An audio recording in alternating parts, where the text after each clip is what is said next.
We are testing our autonomous vehicles readiness at autonomous level 4, just to ensure that someone can take action in case of any emergency. For women and girls all over the world, no matter what you look like, what your beliefs are, you have and should always have a place in sport. Hello and welcome to Qatar 365 with me, Laila Humaira. On this episode, we look back at some of our favorite moments of 2024, whether it's making a splash at Qatar's largest water park, finding our zen with water therapy, or meeting some inspiring women blazing the trail in sports and science. But first, I go behind the wheel to find out how Qatar is putting artificial intelligence at the forefront of its tech-driven future. This compact vehicle is not only all-electric, it's also driverless and is powered by artificial intelligence. This is Mawassalat's autonomous bus. The last test we did was in Lusail City, where we really tested the autonomous vehicle readiness for public transportation and public interaction within the vehicle.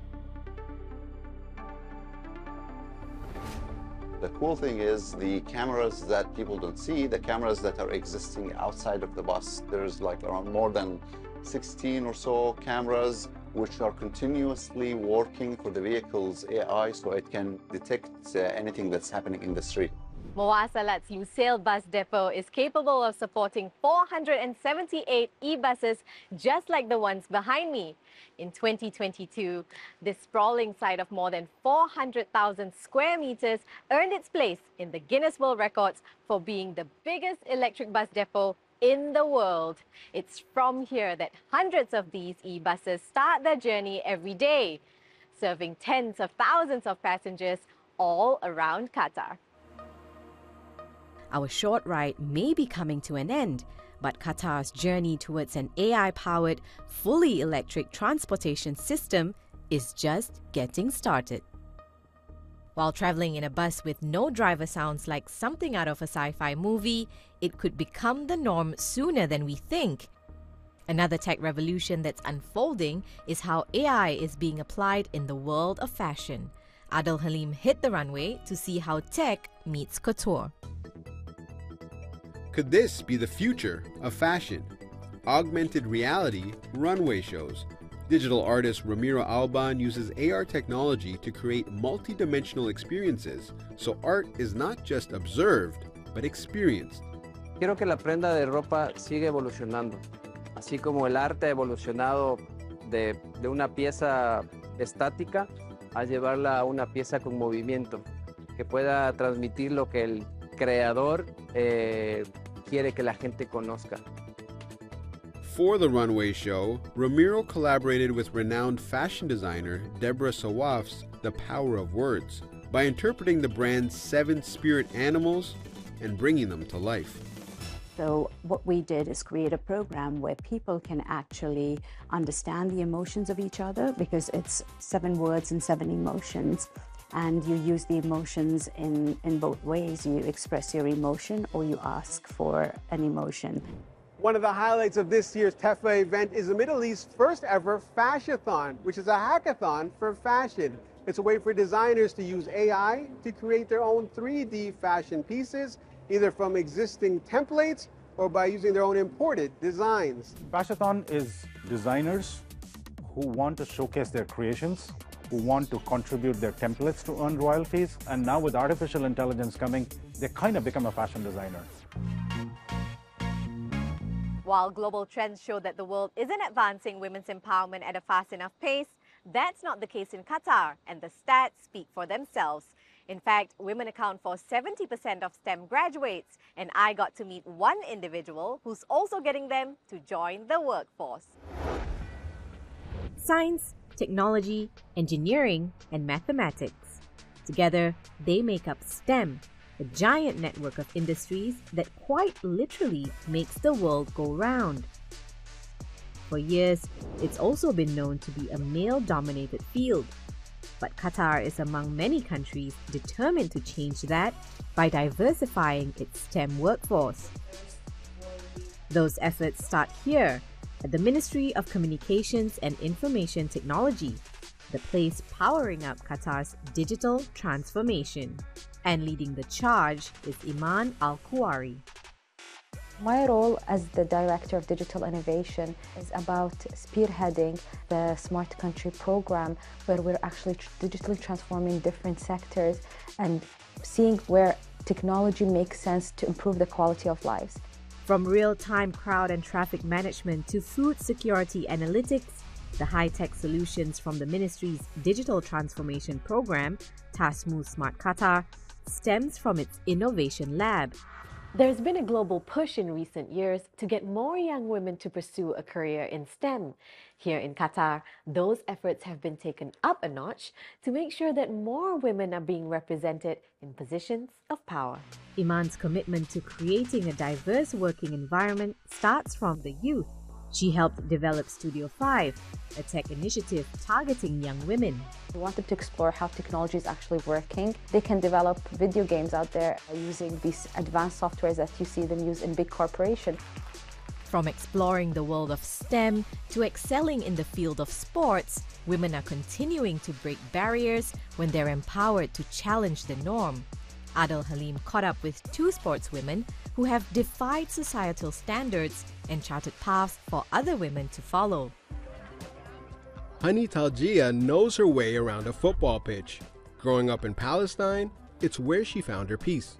I wanted to change the circumstances around me. I never believed that there is a limit. Whether it's social, cultural, political barriers, I always wanted to embrace change.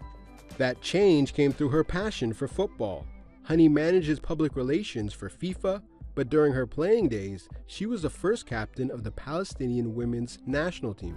Football gave me the tool to embrace those barriers and gave me the power and liberated me to come across all these barriers with confidence. Someone else who's changed the game is Ibtihaj Muhammad. She was the first U.S. athlete to wear hijab while competing at the Olympics and the first Muslim-American female to win an Olympic medal.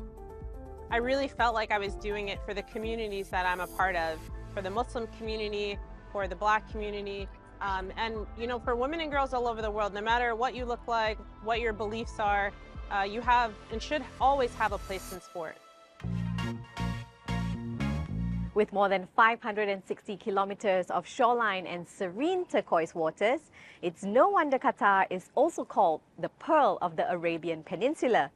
The abundance of water has enabled the country to thrive, while many new opportunities in tourism and wellness are also helping to steer the country's growth. And as Adel Halim found out, one way to do that is to make a splash at Qatar's largest water park. Plenty of high-speed twists, turns, and of course, splashes are on offer at Merial Water Park. But this isn't just any old water wonderland. The park pays homage to Qatar's history of oil and gas discovery while illustrating its love for the sea. Merial was conceived by the government as an opportunity to really show off the oil and gas industry. This is one of the most intensely themed parks that I've ever seen or been involved with. It's an amazing park. Walking around the grounds, there's a clear, rusty feel, and the park's general manager says that is completely intentional. If you're on an oil site, they pour concrete. They never let it set. So you see tire tracks and footprints. Walk around the park, you see that everywhere. Also, a lot of sites are old. They have rust everywhere, but it really helps with the theming. There are 53 slides spread across 6 acres here at the Merial Water Park. One of the major highlights is this 85-meter-high water slide, billed as the tallest in the world. Bill Lentz believes once the park cements itself as a family-friendly entertainment destination, it will not only be an anchor to draw people to Qatar Island, but also make a big splash for the country's tourism industry. From the exhilarating rides at Merial Water Park in Qatar Island, we escaped the city and traveled all the way up to the northernmost tip of Qatar to visit Zulal Wellness Resort by Shiva Som, where I experienced Watsu therapy, a type of massage conducted in warm water and believed to be beneficial for blood circulation. If there's any place that personifies the tranquility and cleansing properties of water, it's Zulal Wellness Resort. Zulal means pure water in Arabic, and purifying the mind, body and soul is what the resort seeks to bring to its guests through its wellness-focused programs. Among many of Zulal's treatments is Watsu, a combination of Japan's Zen Shiatsu massage and modern techniques of hydrotherapy founded in the 1980s. It was important to include Watsu as a treatment and as a therapy at Zulal. Watsu has great benefits. It is wonderful for pain relief. It is great for sleep enhancement, reducing stress. Watsu is among dozens of treatments offered here at the resort. Nestled in the northernmost point of Qatar, Zulal encourages its guests to fully immerse themselves in detoxing, physically, mentally, and digitally. Participants are immersed in warm water no deeper than 1.2 meters and are encouraged to be as relaxed as possible, while the therapist cradles, moves, stretches, and massages them. Once we go to the water, we will receive the therapy by the water. Aquatherapy, the water, they have their own energy to purify the negativity for us.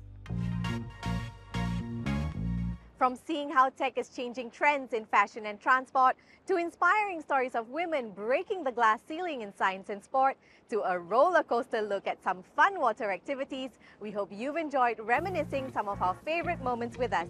But that's all the time we have for now. For more, check out euronews.com and connect with us through our hashtag. Thanks for watching Qatar 365 this year, and from our whole team here in Doha, we wish you a happy new year.